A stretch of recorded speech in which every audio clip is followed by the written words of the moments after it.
What is an organizational development process?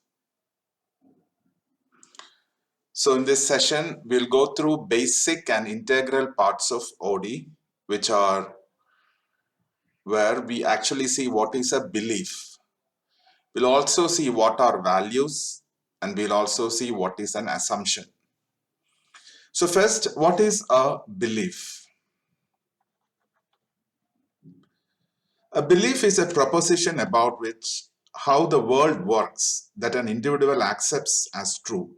It's a cognitive field for a person. So it's a proposition about how the world works that an individual accepts or sees and is true. It is a cognitive field for a person. Now, there may exist a lot of beliefs, but most of it are actually true for a person, and it's a cognitive field for a person. Next, we'll see what are values.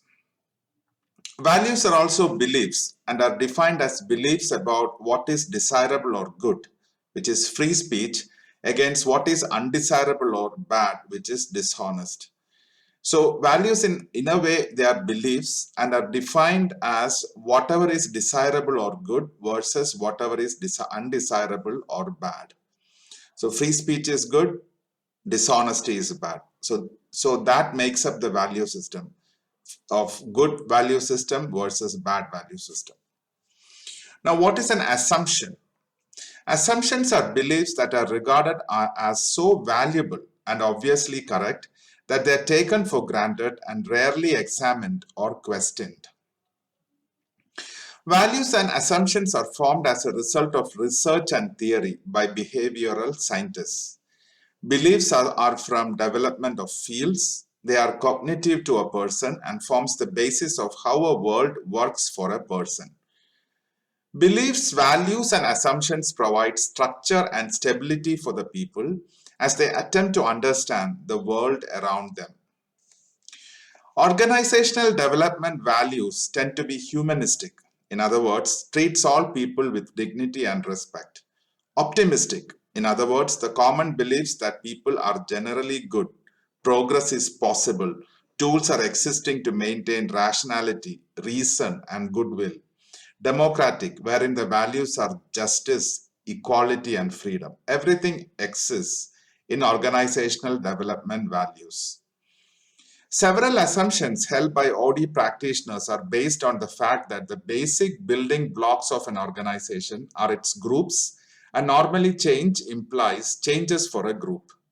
The assumptions also reduces inappropriate competition amongst the groups and increases collaboration and cross-functioning across different groups.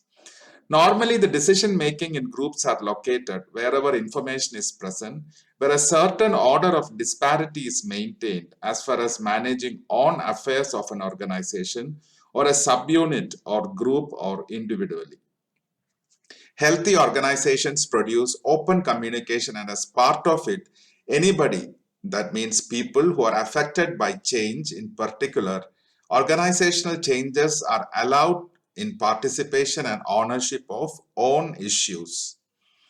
Basic assumptions about individuals in organizations revolve around mostly individuals who have a drive towards personal growth and development. In particular, if these individuals are left to be affected by an environment which is supportive and challenging. Most people desire to make or are capable of making a greater contribution to the organization in terms of attaining organizational goals, and the efforts are in manifold supported by the encouragement that they get in terms of the environment that is around them. So this completes the basic and integral parts of organizational development. Next, we'll see what are the assumptions for dealing with groups. So we will see there are three assumptions: psychological assumptions, referent group assumptions, and leadership assumptions. We'll see each of them, what they actually mean, very briefly.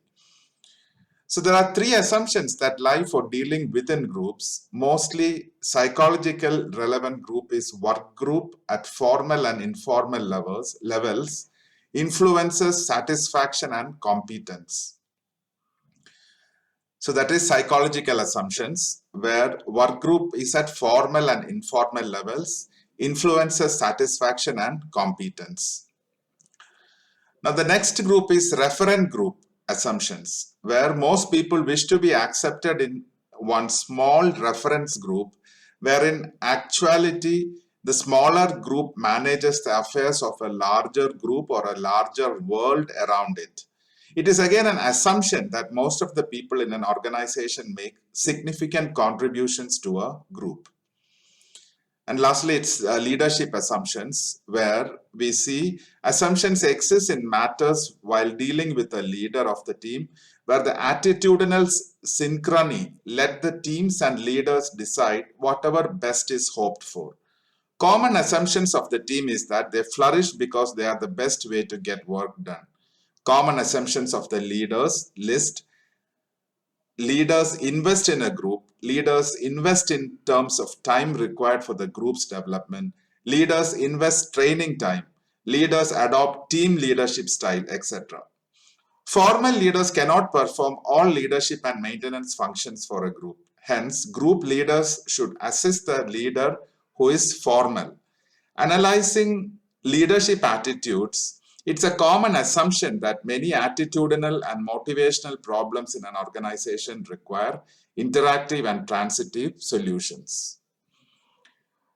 So this completes assumptions for dealing with groups. And next, we'll take a look at what are the key assumptions and key beliefs. So what's a key assumption? It's creating organizations that are humane, developmental, and empowering. That is the key assumption. So creating cooperative organization rather than competitive organization dynamics is a primary task of all organizational leaders. The cooperation vested will see its benefits in the needs and aspirations of human beings are itself reason for the organized efforts in society. The main objective is to create organizations that are humane, developmental, and empowering, and are high performing in terms of productivity, quality of output, and profitability. It's a common assumption that these are achieved by putting people first in the organization, making the organization a higher productive and highly profitable one for a number of years due to cooperative effort. So that's a key assumption, creating organizations that are humane, developmental, and empowering. Now, what's the key belief? It's the importance of people in an organization. So the key beliefs for running an organization lies on the basis that people are always important and can grow and develop in terms of or on the basis of personal and organizational competency, producing steadfast results in the long run. So we have completed also key assumptions and key beliefs. So this completes this session on organizational development process. Thank you.